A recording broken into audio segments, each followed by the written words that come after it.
So it's my 5th year living kind of like the big city lifestyle, and honestly, it's getting to me.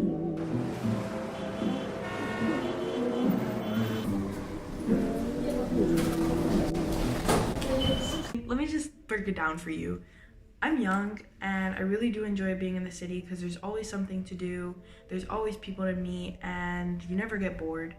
But you can't hide from the fact that the city life does get a bit tiring and exhausting. So today I'm going to be sharing with you the tips that I have been using throughout my years of living in big cities to kind of cope. I know a lot of people who thrive on this lifestyle. I always find that having a good balance for me is always when I'm happiest. Go straight on into the video. So as I said before, big cities can feel very overstimulating. Like all the senses are just like, whoa. So I always found that yoga and meditation have always really helped me kind of feel centered again. And I know a lot of people, including some of my friends, that have said that they have tried out yoga before and meditation and it's not really for them, but I feel like it's something you really have to be consistent with and kind of keep trying over and over again, even if you feel a bit disappointed or discouraged.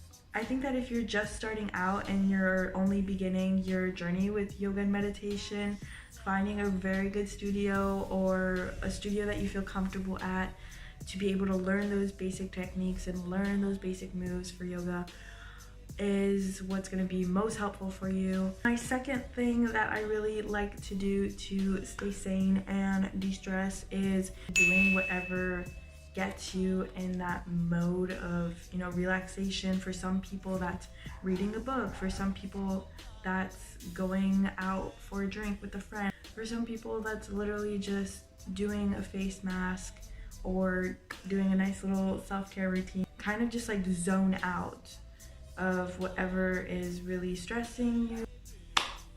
My third tip is stress relieving exercises. So I recently have picked up kickboxing. I've been doing it for about a month and a half now, and I absolutely love it because I've never done a sport where I feel like I can physically take out my stress and anger, and kickboxing does exactly that. So stress relieving exercises, do it. And you're probably like, Cecily, who's gonna want to exercise after a long day of work or a long day of being like annoyed at people? Honestly, I used to think the same way.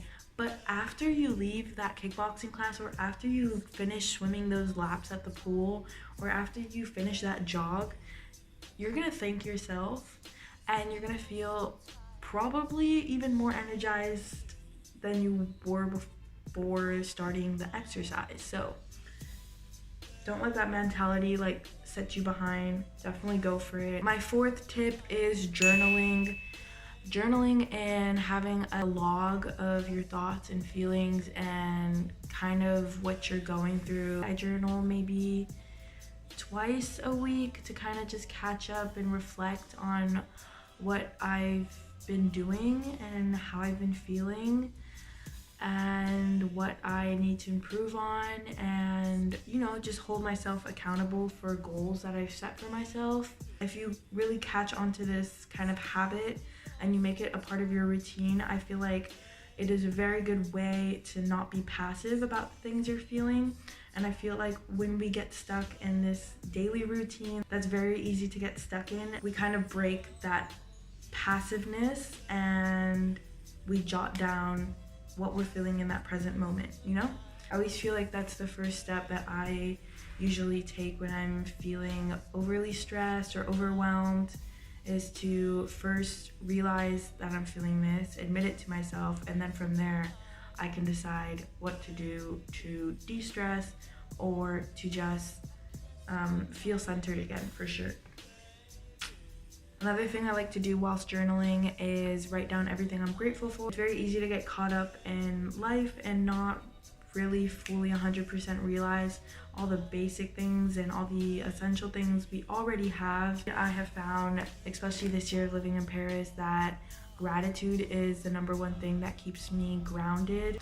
You're taking that moment, that exact moment, to take a step back and realize all the things that you already have in front of you, and then from there you are only growing. It only gets better from there. My fifth tip is finding quiet places in your city. It is important to find small parks that are kind of hidden away off the beaten track where you can go and just have a quiet moment, whether that be the library, whether that be a nice little hidden park, like I said before, a yoga studio, just somewhere where you can forget about everything.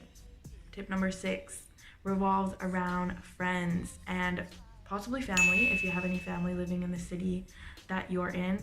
I personally do not have any family living here in Paris. Paris is really the first place that I've not had family living in the same country as me. So I really do rely on my friends to kind of be like my family away from home. And it's been a very good experience. For this tip, I just want to say, make time for those relationships, make time to build them, make time to nourish them. Those are the people that are going to be there for you when you have your down days, when something goes wrong, and for the good moments as well. So really cherish those relationships and realize how important they are for you. Tip number 7, I know this is not applicable to everyone, but I try at least once a month to get out of the city, whether that be an hour away on the big trains to kind of just go for a walk in a big park. So if you do have that time in whatever city you're living in, I assume that there is some kind of big nature-y spot near you. It's always nice to get away.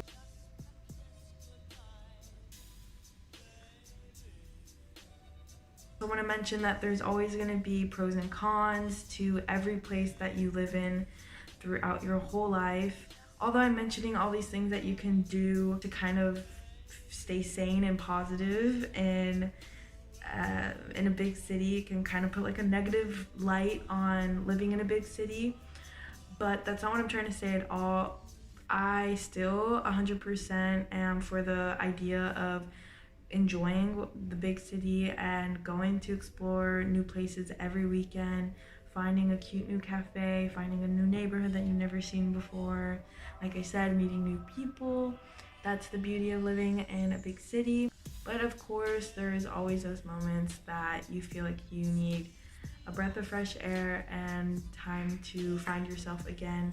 So that's exactly why I have shared all of these tips with you guys, and I really hope that they have been helpful, and I hope that everyone that has watched this is having an amazing day and that you continue to have a beautiful day. Thank you guys again so much for watching, and I'll see you guys in the next video. Mwah.